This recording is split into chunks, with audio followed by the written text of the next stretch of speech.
We're on the video record at 2:04 p.m. All right, Mr. Chandler, I think when we broke, you were at May 19 in your Yes. narrative. Yeah. So on after several weeks of trying to schedule a meeting, what ended up being the first and the last face-to-face meeting with the board, I drove down to Deerfield Beach and had a meeting with Bill Ring and Denise DiMartini. Prior to that, I had received a memorandum from Jill Moeller on behalf of the foundation. And again, Jill did not work for the foundation, and it was a memorandum entitled Procedures/Protocol. And so I prepared a memorandum which I used as my notes for the meeting that I had with the board. So if you'll bear with me, it's a couple pages. I'm going to read this because it captures everything that's in this memorandum I addressed with the board specifically.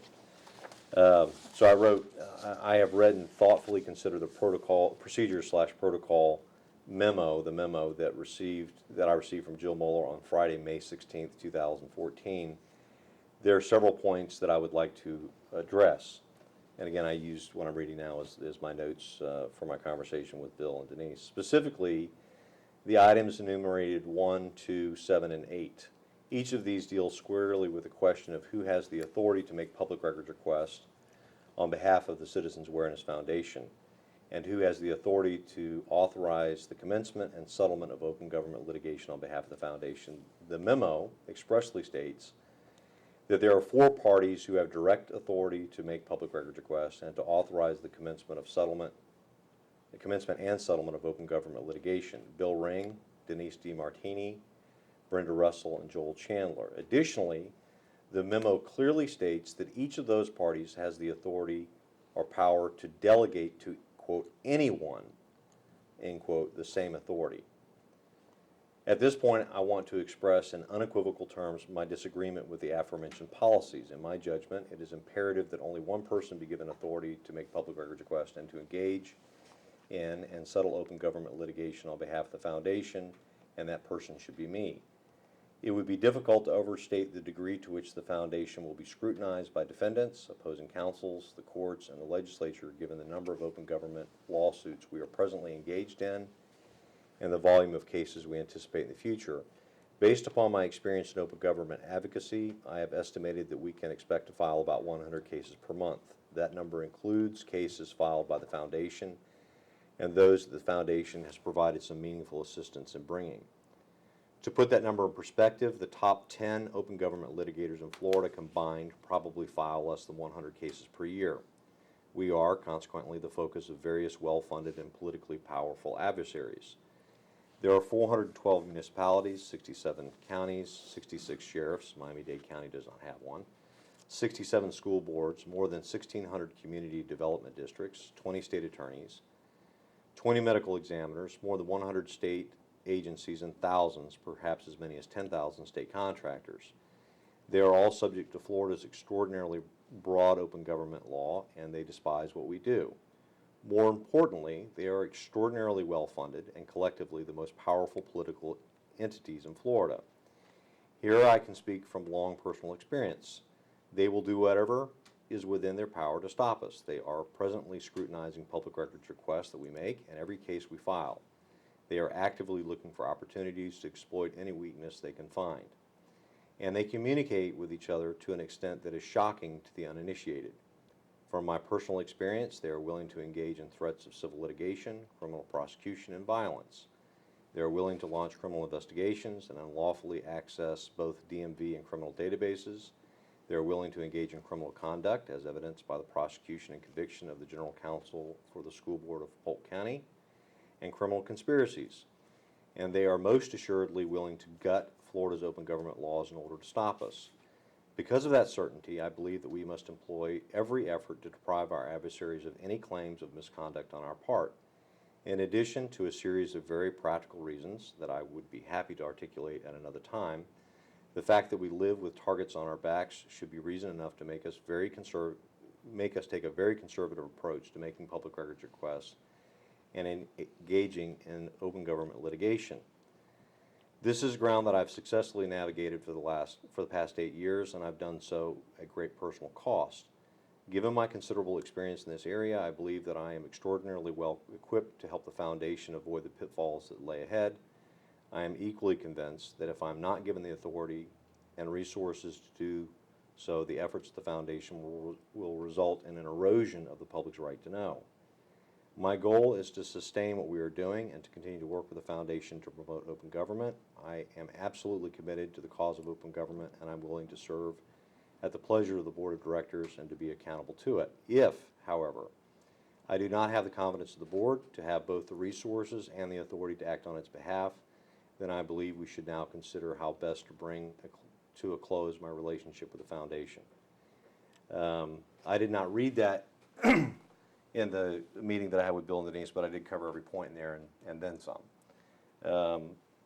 And this was the result of the series of concerns that I addressed earlier, the fact that public records requests were being made by parties that were not a part of the foundation that I did not know about. I did not authorize them. The lawsuits had been filed without my authorization. The fact that Denise DiMartini was functioning both as a board member of the foundation and she was involved with the day-to-day operations of the law firm. And also worked for Mr. Martin O'Boyle's company. And she worked for Marty O'Boyle, that's right. And my concern was that given the scrutiny that we were going to be under, we really have to behave ourselves. We can't do things that would allow anyone to legitimately claim that we were involved with things we shouldn't be involved with. And that if I did not have the authority to make decisions about litigation and settlements and public records requests, that I didn't feel I could continue to work for the foundation. Denise DiMartini, her response was, she was incredulous that I would quit my job. And her response was something to the effect that there's no way you're going to quit a job paying you $120,000 a year. And my response to her was that if you don't, I think my exact words were, if you guys don't stop this nonsense, I'm going to fucking quit. She again expressed her incredulity that I would just quit, and I think this was on a Monday. And I was scheduled to be there all week because I was scheduled to be deposed in some cases later in the week. And when I went down on Sunday night, I checked into a hotel right up the street from the foundation. I got a room for one night. And I packed my bags on Monday morning before I went into the office because I expected I was going to be going home. I mean, my expectation was I'm going to quit. And I told her that. So we broke, took a break in the meeting, and sometime later we reconvened, and Bill and Denise announced to me that they agreed that I would be given sole authority to make public records requests. No one would make public records requests without my knowledge. That there would be no more cases filed without me being involved. That they had utterly and completely capitulated. Now, did they tell you they called Marty in the recess, during the recess? They said they were going to talk to him. In fact, at one point during this conversation, Bill told me that this is the way it has to be. All these things I was objecting to. And I believe his exact words were, "That's the way Big Daddy wants it," meaning Marty O'Boyle. And he actually he said, if it's not going to be this way, then Big Daddy's going to turn off the spigot of money. And my response was, well, this Big Daddy's going to turn off the spigot of cases. And Bill said, so this is just a pissing match between you and Marty. I was like, I guess so, and I can tell you who's going to win. And his response was, well, yeah, Marty. And I was like, no fucking way. I guarantee I win this fight. There's no way I'm going to continue to be a part of this if we don't stop this nonsense. And again, this was probably the most volatile conversation we had during my tenure with the foundation. I had raised a lot of these issues prior to this, and every time I sort of got the pat on the head, we're going to straighten up and fly right, we won't do it anymore, we're going to do the right thing, you're in control, we'll defer to your judgment. And I actually left this meeting somewhat optimistic that things were going to work out. In fact, I went back to the hotel and checked back in and abstained for the week. Only to find out the next day that a lawsuit had been filed against Gulfstream without my authorization and without my knowledge. So they did the same exact thing the very next day. The next day they filed the lawsuit. The next day they filed a lawsuit without me knowing about it. On behalf of the, Citizens Awareness Foundation. okay. Now, later that day, Marty called me into the conference room. It was just the two of us. And he said to me, I got your message loud and clear. And I understand this is the way it has to be. So I took from that him to mean that you know, okay, you win, we'll do it your way, and we'll all behave. Unfortunately, that's not the way things played out. So after that meeting on the 19th, on the 21st, I was copied on an email exchange between Ryan Whitmer and Jonathan O'Boyle, where Ryan says on May 21st, 2014 at 5:03 p.m., John, do you have the draft CAFE? It's an acronym for the Citizens Awareness Foundation. Do you have a draft of the CAFE fee agreement yet? We need one sooner rather than later. And this goes back again to my, you know, I guess it sounded like a broken record. I kept telling them we have to have fee agreements, we have to have fee agreements, which to my knowledge they never did. I certainly never signed one. Then on May 26th, things began to spiral out of control. I had a conversation with the week that I was there, the week of the 19th. During that week, Denise was there in the office in Deerfield Beach, and I had talked to her and the firm on a number of occasions about trying to streamline the process of drafting complaints. And because many of these cases have very, very, very similar facts, it's unnecessary to draft a complaint from scratch. You're dealing with the same issues over and over again, and in many instances. So, for example, I had done an audit of charter schools in Florida who are subject to the Public Records Act, and I'd done that electronically by email, made the same exact request to each of these. Their responses were very similar. Those that violated the Public Records Act, there's a limited number of responses you get. No, we're not going to give you the records. Who are you? Why do you want it? You have to make your request in writing, etc. And because you have this very repetitious process, it seemed foolish to me to draft complaints from scratch each time because it's time consuming and because it opens them up to making errors. And what the firm had done a number of times is they had taken a previously drafted complaint and gone in and just changed the names of the defendants. And in a couple of instances, they didn't make all the changes. So the style of the case says ABC, and in the body of the complaint, they refer to a completely different defendant, which is certainly something you can cure by filing an amended complaint, but it looks foolish and it's unnecessary and I think terribly unprofessional. So in an effort to try to avoid that, my suggestion was that they used Microsoft Word's mail merge functionality. And basically you go in and you fill in some blanks and it populates the fields, and voila, 15 minutes later you have a complaint. And I had asked them to do this over and over again, and they had just kind of dragged their feet about it. And my concern was not so much the productivity issue as it was I wanted them to eliminate the possibility or reduce the possibility of having silly errors. So finally, the week of the 19th, Denise seemed to be on board with that, and she seemed committed to implementing that because she was apparently running the day-to-day operations of the firm. But did you ever believe she was employed by the law firm or just voluntary? I don't think she was ever paid by the law firm. She was being paid by the same person who was financing. She wasn't paid by the foundation either, to my knowledge.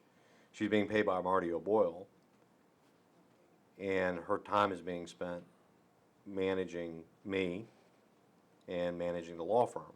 And while she's fulfilling both those responsibilities, she's demanding that I produce more lawsuits and where are the lawsuits? Why aren't you giving me 25 a week and that sort of thing? So during this conversation that happened the week of the 19th, she asked me about helping the law firm implement this mail merge functionality. And during that conversation, she told me that she wanted me to draft a new template from scratch, a new verified complaint from scratch that the attorneys would use. And she sent me a follow-up on the 26th, and she says, would you please give me an estimated date on when I can expect the form complaints? I have a very busy week this week and have to go out of town at the end of the week, so I'm trying to schedule my days. Thanks. And I responded to her, that was at 3:04 in the afternoon. At 7:10 that evening, I sent her, at 11:10 p.m., I sent her the following response. Denise, after long consideration and a discussion with my attorneys, I've decided not to provide any verified complaints, template or otherwise. According to my attorney, doing so would constitute the unlicensed practice of law. Simply put, a non-attorney may not draft legal instruments for another person or entity unless he or she is doing so at the direction of a member of the Florida Bar. Drafting complaints is something I was able to do before because I was either working pro se or in the capacity as a paralegal. I'm talking about before I went to work for the foundation. Unfortunately, that's not the case here.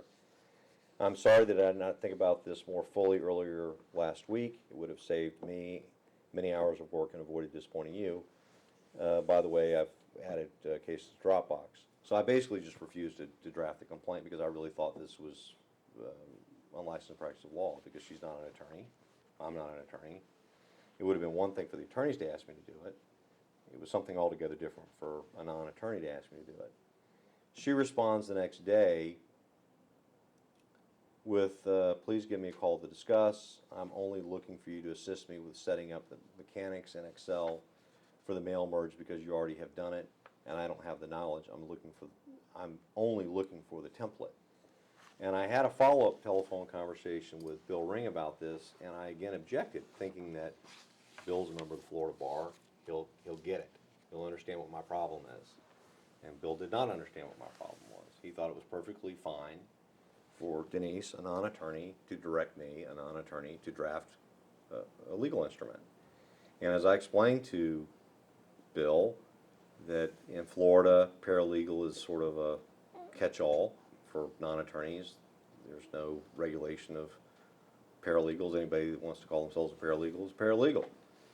And paralegals are not authorized to complete any kind of legal instrument unless it's a form that's been approved by the Florida Supreme Court. And that ain't this. You're asking me to draft something from scratch. That is absolutely prohibited. And his rationale was, I don't see the big deal. Just do it. And again, I refused to do it. At this time, Mr. Ring is not a member of the law firm. He's He's the an president employee of the foundation. and an employee of Mr. O'Boyle's Right. company, Commerce Group, Right. or partner. Right. So, now I'm beginning at this stage of the game, I've had this blowout with the foundation board. They seem to have gotten on board. Then the next day I find out that they really are still filing lawsuits without my authorization. And as soon as I caught them doing that, it was sort of like, oh, gee, that one slipped through the cracks, we're sorry. And that was always sort of the response. Do you know which lawyer filed that? I don't. It would have been, Okay, we can look and see. yeah, I don't remember which one it was. But would it filed, that's a date, it'll have that date on the Yeah, certificate. I think it would have been filed on the 20th. Okay. Or it may have been filed the 19th. I didn't find out about it until the next day. But, things just seem to be escalating because we've gone from things that are problematic for me because of the perception that it creates to what I perceive as ethical issues, to what I perceive as potential bar violations, to now I'm being directed by my direct superior, Denise DiMartini, and by the president of the foundation, who is a lawyer, not acting as an attorney, to draft lawsuits on behalf of the law firm. Well, I'm not a lawyer, and I'm not really in a position to draw legal conclusions, but somehow that just didn't feel right.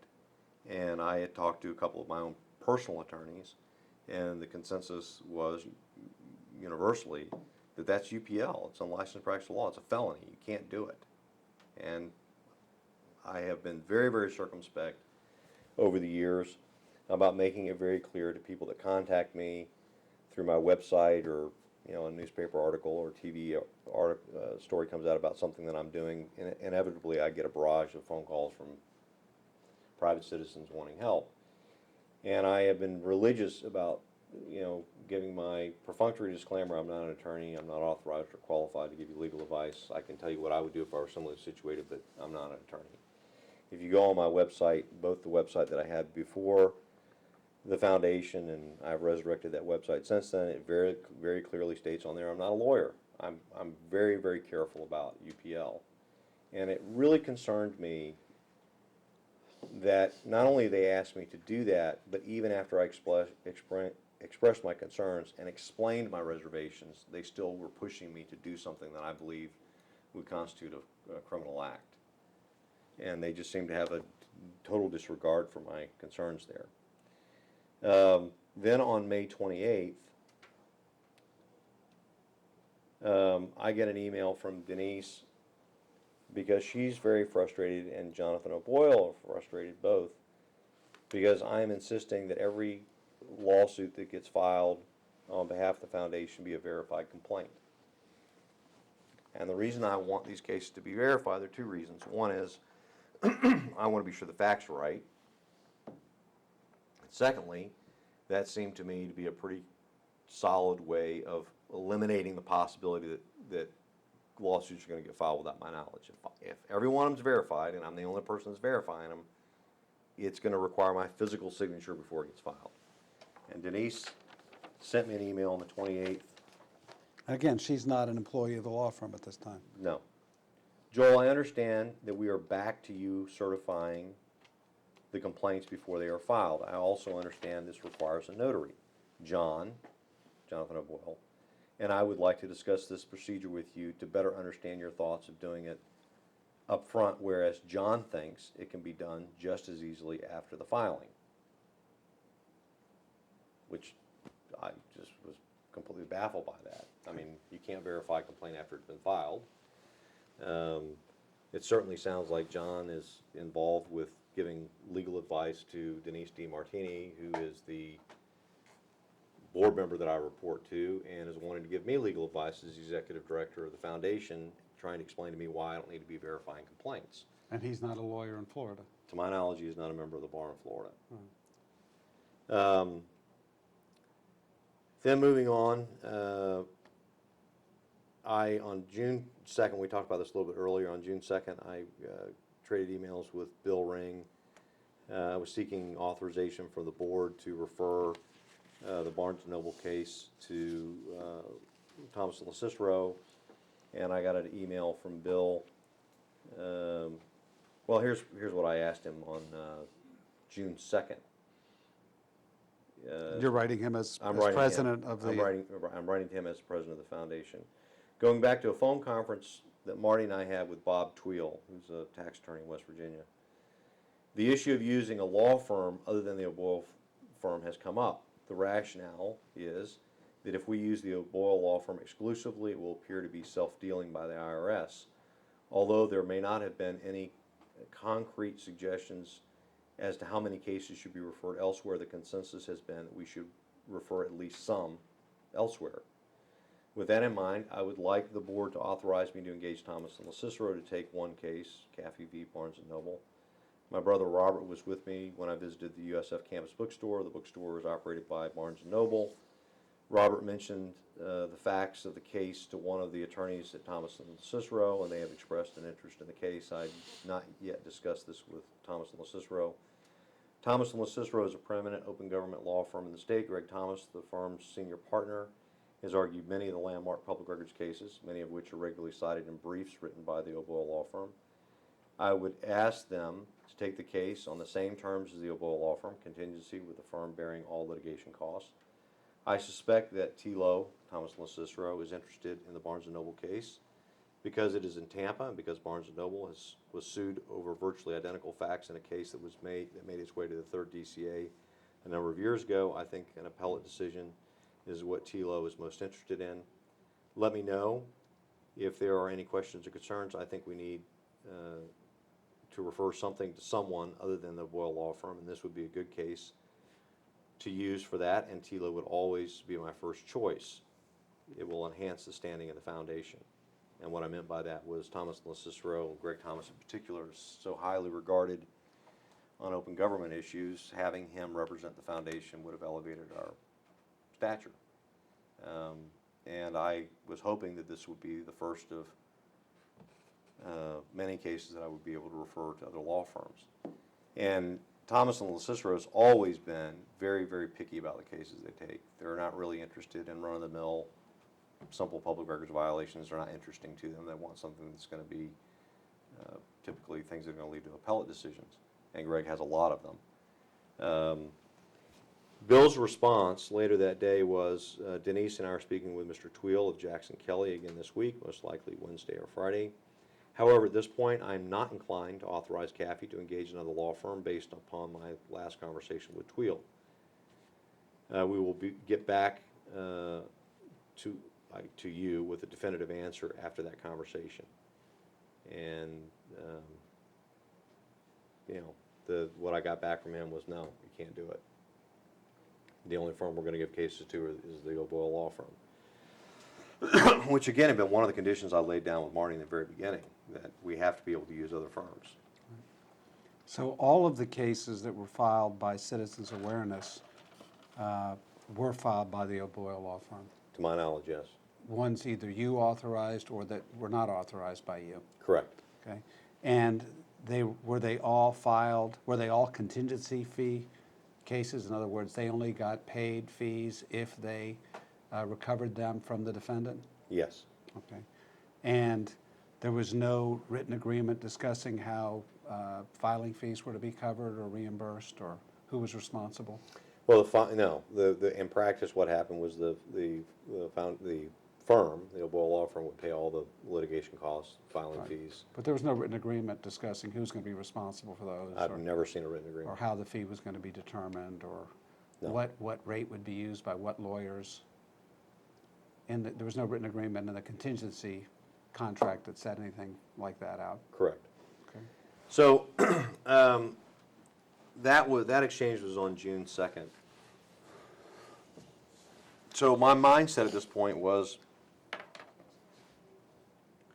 I have other people outside of the foundation that are making public records requests without my knowledge and consent, without my authorization.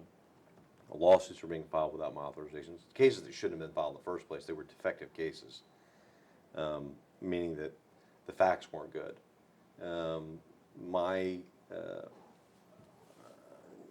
My standard for cases that I would approve of is very, very high. And my brother Robert and I have a running joke. It's WWGD, what would Greg do? Greg Thomas. He's sort of the standard that we use. And just so we're clear, he has never had any affiliation or anything to do with the foundation or the Boyle Law Firm.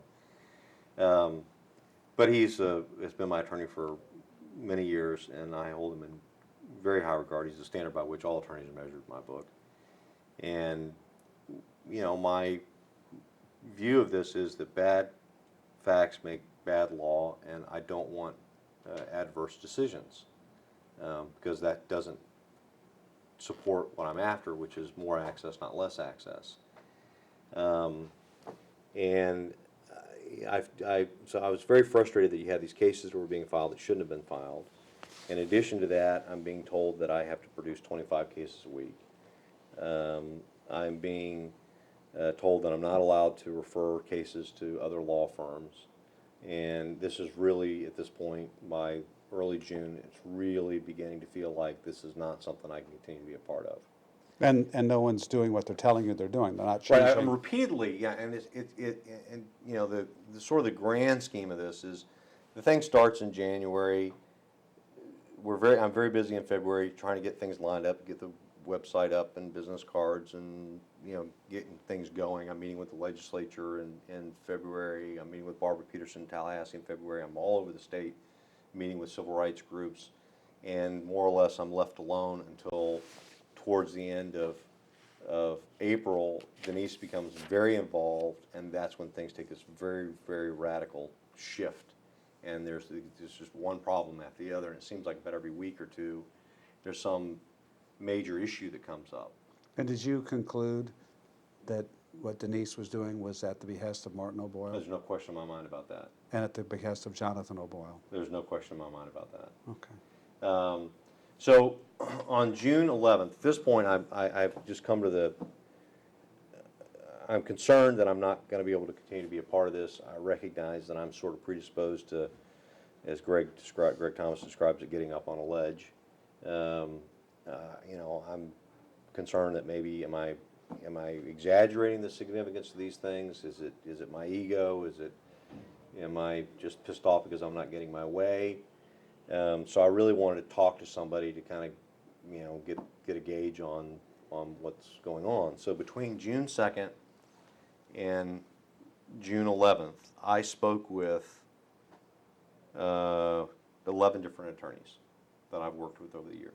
Some of them currently represent me, some of them have represented me in the past, some of them I know socially. And I presented to each of them the basic facts of what were going on. What you described to me, but in Yes. synopsis.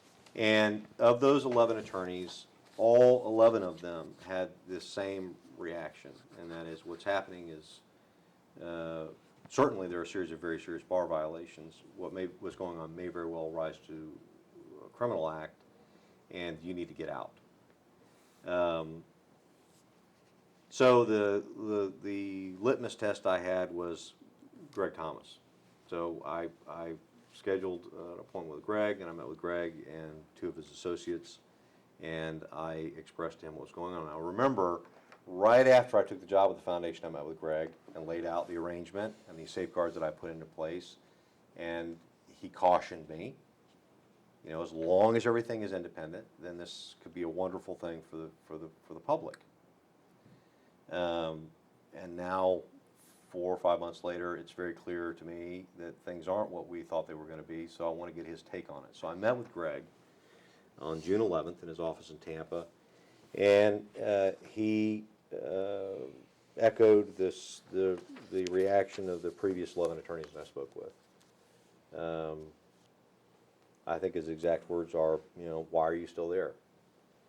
Now, he did also say, you know, because this has the potential to be such a wonderful benefit to the public, you know, can you try to fix it? Is there